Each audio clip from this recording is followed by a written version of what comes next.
Hi friends, இன்னைக்கு நம்ம பார்க்க போற வீடியோ ஒரு பச்சிலை தாவரம். இது கள்ளி இனத்தை சேர்ந்தது. கள்ளியிலே பாத்தீங்கன்னா ஒரு 2000 வகையான கள்ளி செடி இருக்கு. இது ஒரு வகையான கள்ளி செடி. இந்த செடிக்கு பெயர் பாத்தீங்கன்னா ரணக்கள்ளி. இந்த ரணக்கள்ளிக்கு இன்னொரு சிறப்பு பெயரும் இருக்கு. கட்டி போட்டா குட்டி போடும் அப்படிங்கறதா இதோட இன்னொரு சிறப்பு பெயர். இந்த செடிக்கு பாத்தீங்கன்னா இலையில இருந்து, அதாவது இலையோட முனையில இன்னொரு செடியை உருவாக்குறதுக்கான சக்தி இருக்கு. அதுல இருந்து வேர் வர ஆரம்பிச்சிடும்.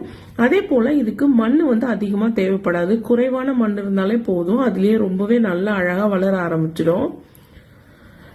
இது பாருங்க, அந்த இலையோட முனையில அழகா ஒரு குட்டி குட்டியா ஒரு செடி வளர ஆரம்பிச்சு எப்படி படர்ந்து வளருது பாருங்க. இதோட பூக்கள் இந்த மாதிரி தான் இருக்கும்.